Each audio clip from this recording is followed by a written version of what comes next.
요즘 차를 타고 교회에 나가게 되면 노랗게 물든 논을 보게 되면서 계절의 변화를 실감하는데 풍경이 네. 빨리 바뀌었어요. 그러니까요. 네. 네. 근데 이맘때 딱 바쁜 분들이 바로 농부들입니다. 네. 근데 안타까운 게 이 수확철에 일이 워낙 많다 보니까 농기계 사고가 많이 난다고 합니다. 그리고 대부분 부주의에 의한 것이라고 하네요. 그렇습니다.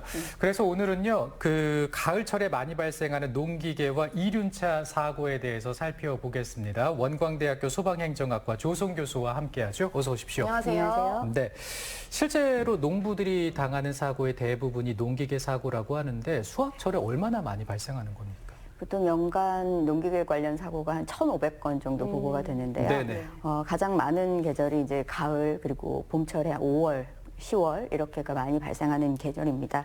그 경운기 관련된 내용들이 한 50% 정도 차지해요. 그래서 가장 많은데요.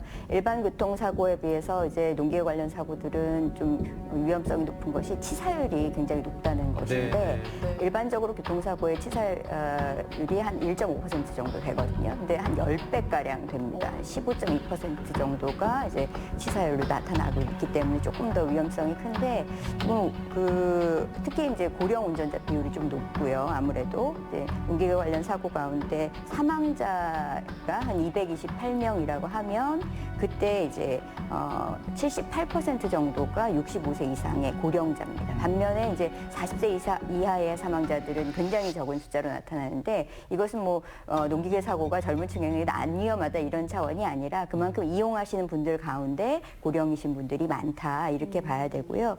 그 신체 일부가 이제 기계에 끼거나 하는 사고들이 많기 때문에 아무래도 큰 부상의 위험들이 굉장히 높은데 이런 농기계 교통사고 관련해서는 이렇게 치사율이 높게 나타나는 이유가 아무래도 이제 운전자가 완전히 외부에 노출이 되는 환경이잖아요. 보호장구가 별로 없고 벨트라든가 이런 안전장치가 부족한 것들이 큰 원인이 되고 있습니다. 네. 그런데 그중에 대부분이 부주의에 의한 것이 많다고 하는데 어떤 유형의 사고들이 많을까요?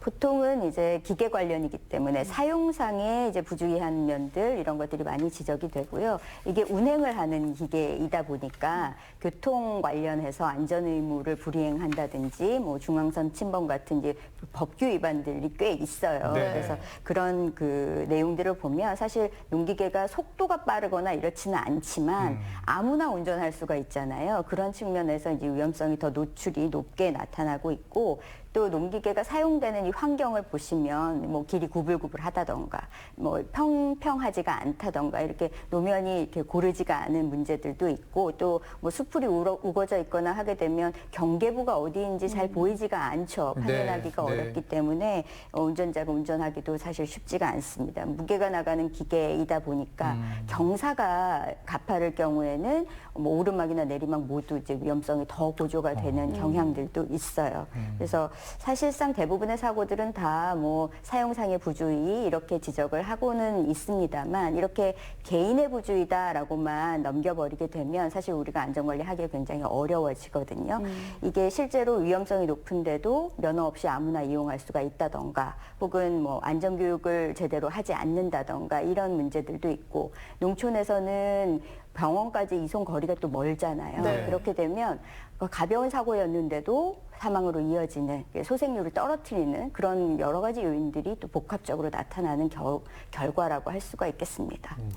그리고 보통 이 농촌에서는 보면 농민분들이 워낙 자주 이용을 하시니까 그냥 목장갑 끼고 또 그냥 장화 신고 이렇게 농기계들을 이용하는 경우가 많은데 원래는 사실 안전 장비, 안전화, 안전모 이런 것들을 좀 착용하고 이용해야 된다고 알고 있어요. 그렇죠. 이제 들일 하시면 헌옷 입고 간다 이렇게 생각하시지만 어떤 작업장이든지 모두 지금 말씀하신 그런 안전 장구들이 다 필요합니다. 이렇게 기계 관련해서는 넘어지거나 이제 쓰러지거나 하게 되면 부딪혀서 머리를 다치는 경우들도 있기 때문에 안전모 착용 필수적으로 하시는 것이 좋겠고 늘어진 옷을 입게 되면 기계에 말려 들어가는 경우들이 있어요. 그래서 몸에 맞는 옷을 입으시는 것을 꼭 이야기 드리고요. 또 농기구가 떨어지거나 하면 이제 발을 다치실 수 있으니까 안전화 착용도 꼭 권해드립니다. 부탁드립니다. 네, 아유, 신경 써주시면 좋겠고, 그리고 이제 늘 쓰는 기계가 아니기 때문에 네. 계절마다 사용하는 기계가 또 다르기 때문에 이럴 경우에는 점검도 필수겠네요. 네, 그렇습니다. 이제 아무래도 이제 계절에 따라서 사용하시는 것들은 오랜만에 사용하시는 경우가 많아지죠. 네. 그러면 엔진이나 변속기 꼼꼼하게 점검을 한 이후에 이제 오일이 부족한 것들은 보충해 주시고 그리고 운행 시작하시면 좋겠고 이렇게 뭐 시동 걸렸다 하면 예열도 좀 충분하게 해주시는 것이 좋겠습니다. 또 네. 이렇게 볼트나 이런 것들 느슨하게 풀어져 있는 경우들도 있기 때문에 발견하면 바로 조여서 사고를 좀 예방하시는 것이 필요하겠습니다. 그리고 이게 동력 장치이기 때문에 배터리 관련 그 문제들도 발생할 수가 있어요. 네. 그래서 뭐 부식이 일어난다든가 하면 흰 가루가 보이는 경우들이 있거든요. 네. 그러면 반드시 청소하신 후에 사용하시는 것이 좋겠습니다. 네. 그리고 그러면 안 되지만 일하면서 새참 드시다가 술 한 잔씩 하고 그러시잖아요. 그런데 이렇게 가끔씩 음주하시고 농기계 운전하는 경우가 있는데 이러다 정말 큰 사고 나죠. 네, 사실은 특히 농번기에 그 음주 관련 문제들이 굉장히 많이 일어납니다. 네. 그래서 실제로 이제 뭐 자전거든 뭐든 다 움직이는 것들은 음주하시는 것이 위험하신데 경각심이 사실 크지 않잖아요. 농기계나 건설기계 모두 포함해서 이런 기계 장비들은 그 자동차로 분류가 되지를 않아요. 그래서 도로에는 운행할 수 있지만 음주 단속에는 사실 걸리지 않습니다. 그런데 사고가 발생하면 좀 이야기가 다르거든요. 그래서 사고가 발생했다 하면 그 도로교통법상의 각종 위반 행위에 대해서는 처벌을 받으실 수가 있기 때문에 음주는 반드시 피하시는 것이 좋겠습니다. 네. 그리고 농촌에서 이륜차나 사륜차 사용하는 경우 많은데 이런 원동기 타다가도 사고가 많이 난다고 하더라고요.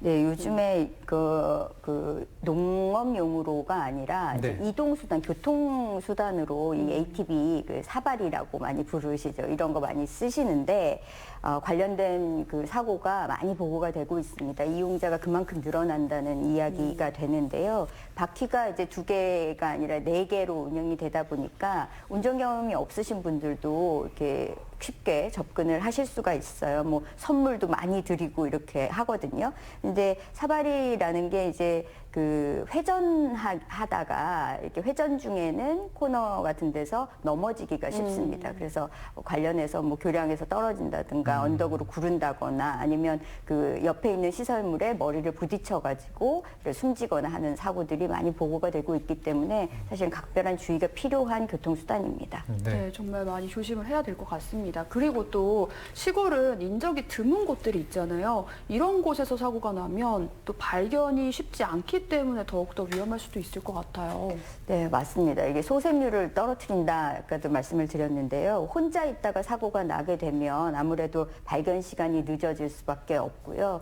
그 인적이 드문 곳이나 어두운 곳에 뭐 농수로 같은 경우에 빠지게 되거나 하면 지나다니는 차량이나 사람들한테 발견되는 것이 굉장히 늦어질 수밖에 없습니다. 네. 그래서 대처가 좀 늦는다는 점이 있는데 지금 작년에 그 충남 예산군에서 사실은 관내에 있는 200여 대의 그 오토바이에다가 모두 다 이제 바로 신고 체계 이런 것들을 좀 구축을 했어요. 교통안전공단이랑 시범적으로 운행을 한 것인데 이제 사전에 한 7cm 정도 되는 센서를 그 오토바이에 부착을 해놓고요. 이게 넘어지거나 해서 움직임이 갑자기 멈췄다 이렇게 되면 한 90초 동안 이 움직임이 다시 감지가 되지 않는다라는 것이 이제 신고 접수가 되면 바로 그것이 이제 군청 상황실과 경찰 소방으로 연계가 돼서 바로 이송 조치가 가능할 수 있게 도움을 주는 그런 작은 노력들이 이제 시작이 되고 있습니다. 네, 그래서 네. 응급시설로 빠르게 이송을 시키기 때문에 좀 심각도를 낮추는 데 도움이 되고요.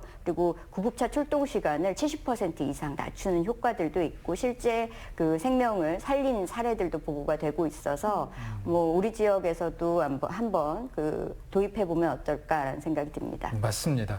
자, 이렇게 안전하고 맛있는 농산물을 위해서는 농부들 또 농민들께서도 작업을 안전하게 하셔야 될 텐데 마지막으로 당부 말씀 어떤 게 있을까요? 네, 이게 고령이신 경우들이 많아서 더욱 주의가 필요한데요. 지자체에서도 기존의 관성대로만 이제 농업인을 바라보지 마시고 작업장 안전 수칙에 준하는 형태로 이제 안전 관리를 좀 신경을 써주셨으면 한다라는 말씀드리고. 그 개인들은 또 보호 장구를 충분히 갖추셔서 그 사고에 대비하시는 자세가 필요하겠습니다. 네, 오늘 알려드린 수칙들 잘 기억해 두셨다가 안전한 가을 보내시면 좋겠네요. 오늘 원광대학교 소방행정학과 조성 교수와 함께했습니다. 고맙습니다. 감사합니다. 혜윤 씨 오늘 소식 잘 들었습니다. 감사합니다. 가을을 만끽할 수 있는 방법 한 가지를 더 알려드리겠습니다. 영동에서 풍류 영동 피크닉이 펼쳐지는데요. 해먹과 북을 이용한 독특한 컨셉의 축제라고 하더라고요. 네, 그렇습니다. 해먹과 그늘막이 설치된 자연 속에서 다양한 독서 활동을 즐길 수가 있고요. 네. 또 작은 도서관에서 5,000권 이상의 도서를 대여할 수 있다고 합니다. 독서의 계절 가을 영동에서 추억 쌓아보시기 바랍니다. 네, 추억도 한번 만들어 보시고요. 저희는 다음 주 목요일 생방송으로 찾아오겠습니다. 고맙습니다.